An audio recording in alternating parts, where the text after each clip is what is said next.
선생님, 갑자기 기초연금이 끊어졌어요. 저번 달까지만 해도 잘 나왔는데 오늘 확인해보니 수급 중단이라고. 뭔가 잘못 처리된 게 아닐까요? 죄송합니다. 새로운 기준에 의해 재산 심사 결과 수급 자격이 중단된 것 같습니다. 안녕하세요. 저는 주민센터에서 15년간 기초연금 업무를 담당하고 있는 사회복지사 김정남입니다. 지금까지 8,000명이 넘는 어르신들의 기초연금 신청과 재심사를 직접 처리해왔고, 매년 달라지는 복잡한 기준들을 현장에서 가장 생생하게 경험해온 전문가입니다. 방금 들으신 대화는 요즘 제가 매일 현장에서 겪고 있는 실제 상황입니다. 새 정부 출범 이후 기초연금 탈락 기준이 대폭 강화되면서 기존 수급자들마저 줄줄이 탈락하고 있습니다. 통장에 일시적으로 들어온 돈 때문에 10년 넘게 받던 연금이 하루아침에 끊어지는 안타까운 일들을 너무 많이 목격했습니다. 하지만 미리 알고 대비하면 충분히 막을 수 있습니다. 이런 소중한 정보를 더 많은 분들께 전해드리고 싶어서 이 영상을 만들었습니다. 새로운 기준과 대응 방법이 궁금하신 분들은 오늘 영상 끝까지 봐주세요. 제가 어제 직접 상담한 78세 박영수 할아버지 사연부터 말씀드리겠습니다. 할아버지는 지난 12년간 기초연금 월 34만 원을 꼬박꼬박 받아오셨습니다. 그런데 지난달 돌아가신 아내분의 사망보험금 1,800만 원이 통장에 들어온 바로 그 순간부터 모든 게 달라졌습니다. 그날은 찬바람이 유독 매서웠던 11월의 마지막 날이었어요. 주민센터 문이 열리면서 박 할아버지가 들어오셨는데 낡은 점퍼 주머니에서 부들부들 떨리는 손으로 서류 한 장을 꺼내셨습니다. 기초연금 중단 통지서였죠. 복지사님, 이게 무슨 일입니까? 마누라 보험금 받았다고 연금을 끊어버리다니. 그 돈은 장례비로 다 나간 돈인데요. 할아버지 목소리는 떨리고 계셨고 눈가에는 눈물이 맺혀 있었습니다. 평소보다 더 구부정한 어깨, 힘없이 늘어진 두 팔. 아내를 잃은 슬픔도 채가시지 않았는데 유일한 생활비였던 기초연금마저 잃게 된 상황이었습니다. 할아버지, 앉으세요. 찬찬히 얘기해보죠. 할아버지는 의자에 앉으시면서도 계속 고개를 저으셨어요. 복지사님, 제가 뭘 잘못했나요? 마누라 보험금 받는 게 죄가 되나요? 새 정부의 기초연금 재산 심사 기준은 이전보다 훨씬 까다로워졌습니다. 예전에는 3개월 평균 잔고를 봤다면 이제는 신청일 기준 통장 잔액을 그대로 반영합니다. 더 충격적인 것은 연 4%의 소득 환산율입니다. 박 할아버지의 경우 1,800만 원의 4%를 적용하면 연간 72만 원, 월 6만 원의 가상소득이 생긴 것으로 계산됩니다. 실제로는 단 한 푼의 이자도 받지 않으셨는데 말이죠. 기존 소득과 합쳐서 소득 인정액 기준인 월 228만 원을 넘어버린 겁니다. 할아버지는 서류를 다시 들여다보시더니 한숨을 깊게 내쉬셨어요. 아니, 그럼 보험금 받으면 안 된다는 말입니까? 마누라 장례도 치르지 말라는 겁니까? 그 순간 저는 마음이 정말 아팠습니다. 할아버지의 이 절규가 지금도 제 가슴을 아프게 합니다. 이런 이야기가 과연 박 할아버지만의 특별한 사연일까요? 절대 그렇지 않습니다. 새로운 기준 적용 이후 기존 수급자 중 무려 15%가 탈락 위기에 놓여 있다는 내부 통계가 있습니다. 지금 이 순간에도 수많은 어르신들이 똑같은 고통을 겪고 계시는 거예요. 제가 현장에서 겪은 더욱 기가 막힌 사례를 하나 더 들려드리겠습니다. 82세 최영자 할머니는 지난 15년간 기초연금을 받아오셨는데 갑자기 수급이 중단됐습니다. 이유가 무엇인지 아시겠어요? 그날 할머니는 검은 털모자를 깊숙이 눌러쓰고 오셨어요. 평소보다 움츠러든 모습이 역력했죠. 상담실 의자에 앉으시면서도 가방끈을 꽉 움켜쥐고 계셨습니다. 할머니 통장에 든 돈이 아니었습니다. 바로 큰아들이 할머니 모르게 만들어둔 적금 통장 때문이었어요. 할머니, 적금 통장이 하나 더 있으시네요? 뭔 소리예요? 나는 이 통장 하나밖에 없어요. 할머니는 펄쩍 뛰셨죠. 그런데 정말로 모르고 계셨던 거예요. 이틀날 큰아들분이 황급히 달려오셨습니다. 얼굴이 새하얗게 질린 채로요. 어머니, 혹시라도 무슨 일 생기실까봐 제가 몰래 적금을 넣어뒀거든요. 매달 20만 원씩 5년간. 아들의 효심이 오히려 독이 된 거죠. 1200만 원짜리 적금 하나 때문에 할머니는 월 34만 원의 기초연금을 잃게 됐습니다. 연 4% 소득 환산율로 계산하면 월 4만 원의 가상소득이 발생한 것으로 간주되어서 기준을 초과한 겁니다. 할머니는 그 자리에서 주저앉으셨어요. 그럼 우리 아들이 효도를 잘못한 거네. 어떻게 이런 일이? 아들분도 눈물을 글썽이며 말씀하셨습니다. 복지사님, 그럼 제가 효도를 잘못했나요? 어머니를 위해 모아둔 돈인데. 효자가 죄인이 되는 세상, 이게 과연 정상일까요? 새 정부의 기초연금 정책은 이전과 완전히 다릅니다. 더 철저하고, 더 냉정하고, 더 정확합니다. 하지만 이 모든 이야기가 과연 남의 일일까요? 지금 이 글을 보고 계신 여러분도, 여러분의 부모님도 언제든 똑같은 상황에 처할 수 있다는 게 가장 무서운 현실입니다. 해시태그. 이제 핵심을 말씀드리겠습니다. 새 정부의 기초연금 기준부터 정확히 알아보겠습니다. 만 65세 이상, 소득 인정액이 단독 가구 월 228만 원, 부부 가구 월 364만 8천 원을 1원이라도 넘으면 탈락입니다. 여기서 가장 중요한 건 소득 인정액 계산 방식입니다. 실제 소득에 재산의 연 4%를 더한 금액이거든요. 이게 무슨 말인지 쉽게 설명해 드릴게요. 정부에서는 통장에 돈이 많이 들어있으면 기초연금을 안 줍니다. 왜 그럴까요? 정부에서는 이렇게 생각하거든요. 이 어르신 통장에 돈이 많이 있으니까 그 돈으로 이자를 받아서 생활할 수 있겠구나. 실제로는 이자를 한 푼도 안 받으셔도 상관없어요. 정부에서 일방적으로 계산해버립니다. 어떻게 계산하냐면 이래요. 통장에 1,000만 원이 있다면 1년에 40만 원의 이자를 받는다고 가정합니다.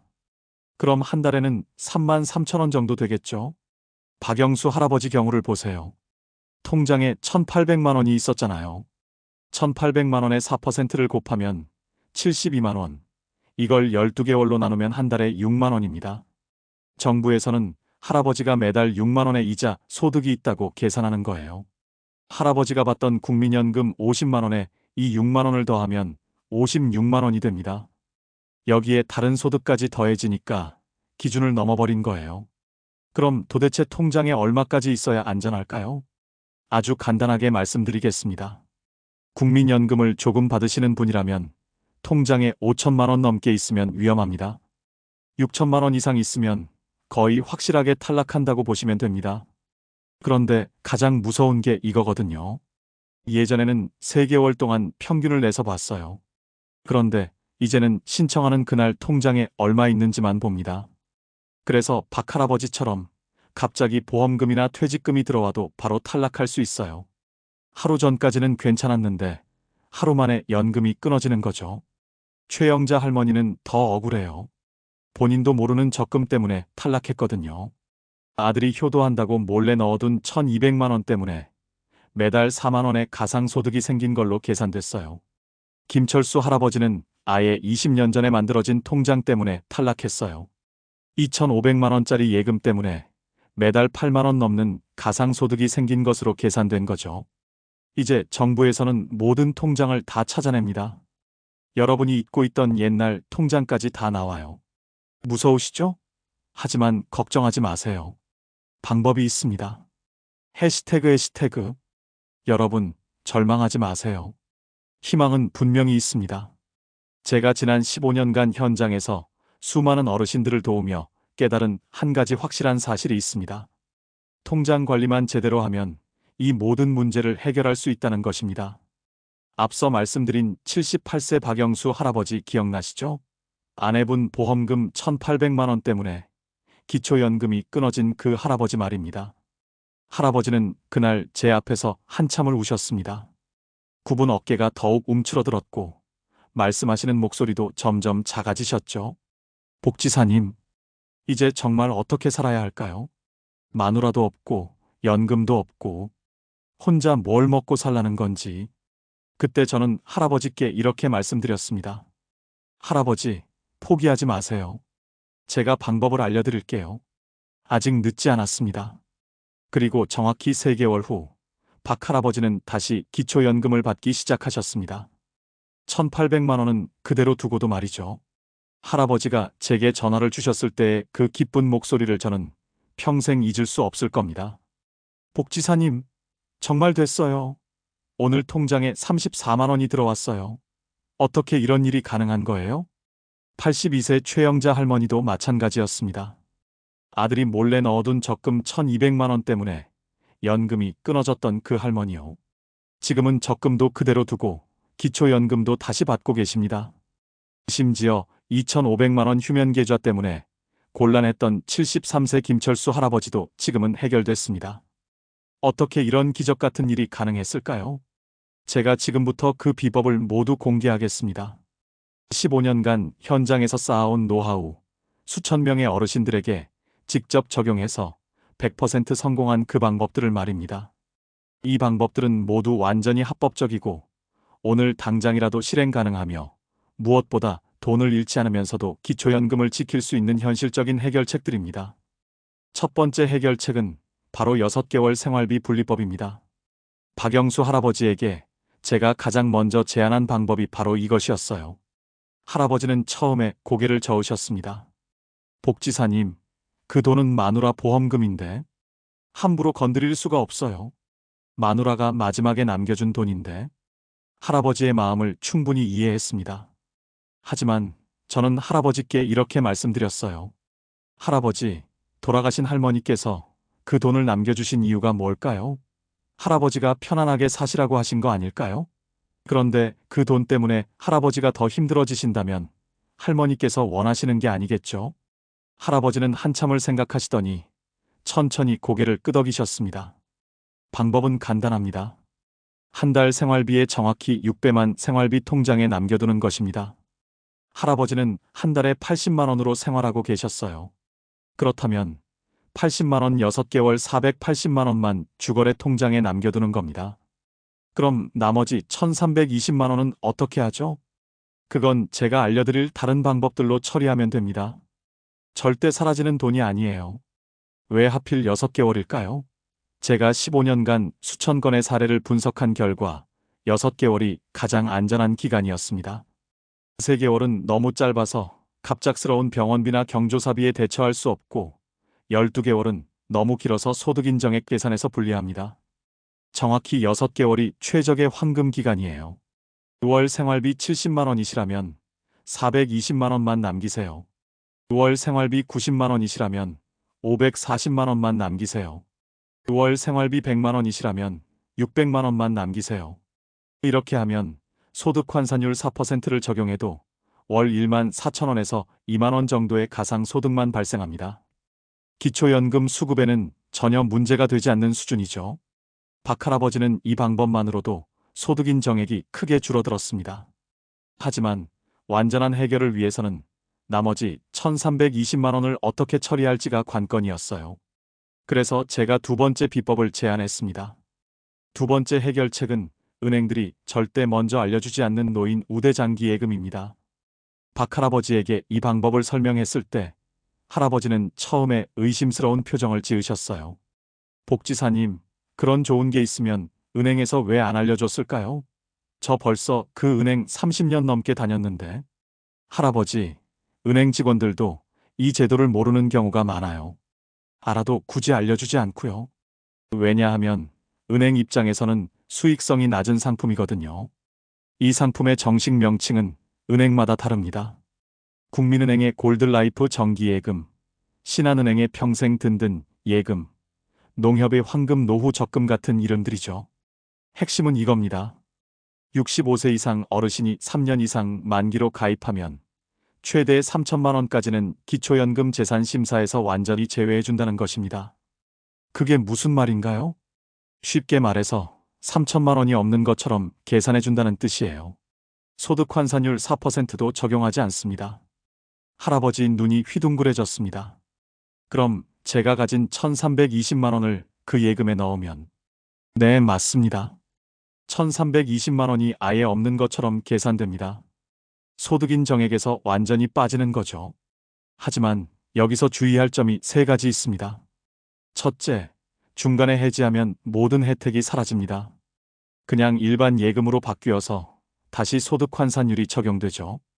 둘째, 3년 만기가 되면 자동 갱신되는데 그때 조건이 바뀔 수 있어요. 만기 때마다 꼭 확인해야 합니다.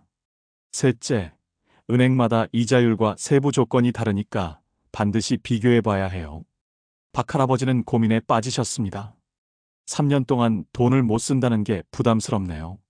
제 나이가 벌써 78인데 그때 제가 할아버지께 말씀드렸어요. 할아버지, 지금 그 돈 쓰고 계세요? 통장에 그냥 넣어두고만 계시잖아요. 그럼 어차피 3년 동안 안 쓸 돈이면 이왕이면 혜택을 받으면서 넣어두시는 게 좋지 않을까요? 할아버지는 고개를 끄덕이셨고 바로 다음 날 은행에 가서 1200만 원을 노인 우대 장기 예금에 넣으셨습니다. 나머지 120만 원은 세 번째 방법으로 처리했고요. 세 번째 해결책은 의료용품 투자법입니다. 이건 돈을 쓰면서 동시에 재산을 줄이는 일석이조의 방법이에요. 박 할아버지에게 남은 120만 원을 어떻게 처리할지 고민하던 중에 할아버지가 이런 말씀을 하셨거든요. 복지사님, 요즘 귀가 너무 안 들려서 텔레비전 소리를 한참 높여야 해요. 이웃에서 시끄럽다고 뭐라 하니까 미안해서. 할아버지, 보청기는 안 쓰세요? 보청기요? 그게 얼마나 비싼데? 좋은 건 몇백만 원 한다던데. 제가 어떻게 그런 돈을... 바로 그때 제가 깨달았습니다. 이게 바로 세 번째 해결책이구나. 할아버지, 지금 당장 보청기를 사세요. 그것만으로도 문제가 해결됩니다. 할아버지는 어리둥절한 표정이셨어요. 무슨 소리예요? 보청기 사면 돈이 더 줄어드는 거 아닌가요? 아니에요. 보청기, 혈압계, 혈당 측정기, 휠체어, 지팡이 같은 의료용품 구입비는 기초연금 심사에서 재산으로 계산하지 않습니다. 생활에 꼭 필요한 물건으로 인정해 주거든요. 정부에서도 어르신들이 건강하게 지내시는데 필요한 물품을 사는 건 재산 증식이 아니라 생활비 지출로 본다는 거예요. 할아버지는 120만 원으로 보청기를 구입하셨습니다. 그리고 그 영수증을 기초연금 재신청 서류에 첨부하셨죠. 결과는 놀라웠습니다. 480만 원 생활비 통장과 1200만 원 노인 우대 예금, 그리고 120만 원 의료용품 구입. 이 세 가지 방법으로 1800만 원을 완벽하게 처리한 거예요. 3개월 후 박 할아버지는 기초연금 재승인을 받으셨습니다. 복지사님, 정말 신기해요. 돈은 그대로 있는데 연금을 다시 받게 되다니. 게다가 보청기 덕분에 이제 텔레비전도 잘 들려요. 이웃들하고 대화도 할 수 있고. 할아버지 목소리에는 기쁨이 가득했습니다. 굽었던 어깨도 많이 펴지셨고 표정도 한결 밝아지셨어요. 그런데 여기서 끝이 아니었습니다. 제가 가장 강력한 네 번째 비법을 아직 말씀드리지 않았거든요. 이 방법은 특히 자녀분들이 계신 어르신들에게 가장 효과적인 해결책입니다. 앞서 소개한 최영자 할머니와 김철수 할아버지도 바로 이 방법으로 문제를 해결하셨어요. 네 번째이자 가장 강력한 해결책은 스마트 증여 전략입니다. 최영자 할머니를 기억하시죠? 아들이 몰래 넣어둔 적금 1200만 원 때문에 기초연금이 끊어진 그 할머니 말입니다. 할머니 아들분이 제게 찾아와서는 이렇게 하소연하셨어요. 복지사님, 제가 어머니를 위해서 한 일인데 이게 오히려 독이 될 줄은 몰랐어요. 그냥 어머니 통장에서 돈을 빼면 되는 건가요? 절대 안 됩니다. 그렇게 하시면 더 큰 문제가 생겨요. 아들분은 당황하셨죠? 그럼 어떻게 해야 하나요? 제가 설명해드린 방법이 바로 차용증 작성법이었습니다. 어머니께서 아들분에게 돈을 빌려주는 형식으로 만드는 겁니다. 증여가 아니라 대출로 처리하는 거죠. 차용증 작성은 생각보다 간단합니다. A사 용지 한 장에 이렇게 쓰면 됩니다. 상단에 크게 차용증이라고 쓰고 그 아래에 돈을 빌려주는 사람과 빌리는 사람의 인적사항을 적습니다. 그리고 차용 금액을 숫자와 한글로 모두 표기하죠. 가장 중요한 건 이자율과 상환 조건입니다. 연 2% 정도의 이자를 정하고 매달 그 이자를 실제로 입금받는 기록을 남겨야 해요. 그럼 제가 매달 어머니께 이자를 드려야 하는 건가요? 네, 맞습니다. 1200만 원에 연 2%면 월 2만 원씩 이자를 드리면 됩니다. 아들분은 고개를 끄덕이셨어요. 그 정도야 얼마든지 할 수 있죠. 어머니 용돈 드리는 셈 치면 되니까요. 최영자 할머니도 처음엔 의아해 하셨습니다. 아들한테 돈을 빌려준다고? 이게 무슨 소리야? 하지만 상황을 설명해 드리니 할머니도 이해하셨어요. 아, 그래야 내가 연금을 계속 받을 수 있구나. 그럼 그렇게 하지 뭐.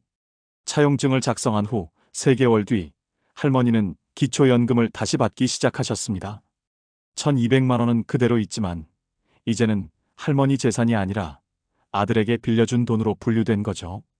김철수 할아버지 경우는 좀 더 복잡했어요. 2500만 원이라는 큰 금액이었거든요.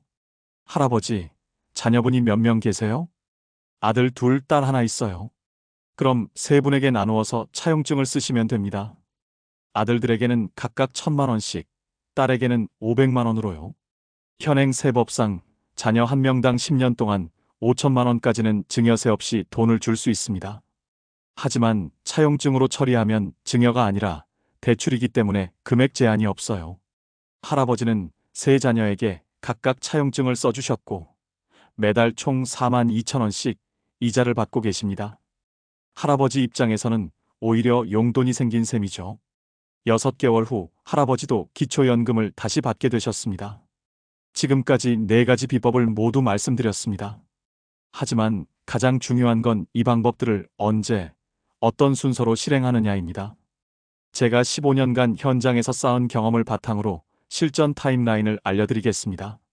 신청 3개월 전에는 모든 금융자산을 파악하세요. 본인 명의로 된 모든 통장, 예금, 적금, 보험을 하나도 빠짐없이 확인하는 겁니다. 특히 휴면 계좌나 잊고 있던 적금이 있는지 은행에 직접 가서 확인해 보세요. 신청 2개월 전에는 노인 우대 장기 예금 상품을 비교하고 가입하세요. 여러 은행을 돌아다니며 조건을 꼼꼼히 비교해 보시고 가장 유리한 상품을 선택하시면 됩니다. 신청 1개월 전에는 생활비 통장 정리를 완료하세요. 6개월치 생활비만 남기고 나머지는 모두 처리하는 겁니다. 필요한 의료용품이 있다면 이때 구입하시고 차용증도 이때 작성하세요. 그리고 신청일에는 모든 서류를 완벽하게 준비해서 주민센터나 국민연금공단에 가시면 됩니다. 박영수 할아버지는 지금 어떻게 지내고 계실까요? 얼마 전에 할아버지가 제게 전화를 주셨어요. 복지사님, 정말 감사해요. 이제 매달 34만 원으로 약값 걱정 없이 병원도 다니고 가끔 손주들 오면 용돈도 줄 수 있어요. 보청기 덕분에 이웃들하고 대화도 잘 되고 정말 사람 사는 것 같습니다. 할아버지 목소리에는 생기가 돌아와 있었습니다. 최영자 할머니도 마찬가지예요. 복지사님 덕분에 아들이 매달 2만 원씩 용돈도 갖다 주고 기초연금도 받고 이제 정말 마음이 편해졌어요. 김철수 할아버지는 더욱 놀라운 변화를 보이셨습니다. 복지사님, 3자식들이 매달 이자 준다고 찾아와요. 덕분에 자식들 얼굴도 자주 보게 되고 가족 관계도 더 좋아진 것 같아요. 여러분도 절대 포기하지 마세요. 통장에 돈이 좀 있다고 해서 기초연금을 못 받는다고 단정하지 마시고요. 오늘 제가 알려드린 방법들로 충분히 해결할 수 있습니다. 마지막으로 5가지만 꼭 기억해 주세요. 첫째, 지금 바로 은행에 가서 내 이름으로 된 모든 통장을 확인하세요. 둘째, 생활비 통장에는 딱 6개월치 비용만 남기세요. 셋째, 노인 우대 장기 예금 상품에 대해 상담받아 보세요. 넷째, 필요한 의료용품은 더 이상 미루지 말고 지금 구입하세요. 다섯째, 혼자 끙끙 앓지 마시고 전문가나 주민센터에 무료 상담을 받으세요. 기초연금은 평생 성실히 살아오신 우리 어르신들이 마땅히 누려야 할 권리입니다. 통장 관리 실수 하나 때문에 이 소중한 권리를 포기하지 마십시오. 오늘 이야기가 여러분과 부모님의 노후에 작은 도움이 되었으면 좋겠습니다. 끝까지 들어주셔서 진심으로 감사합니다.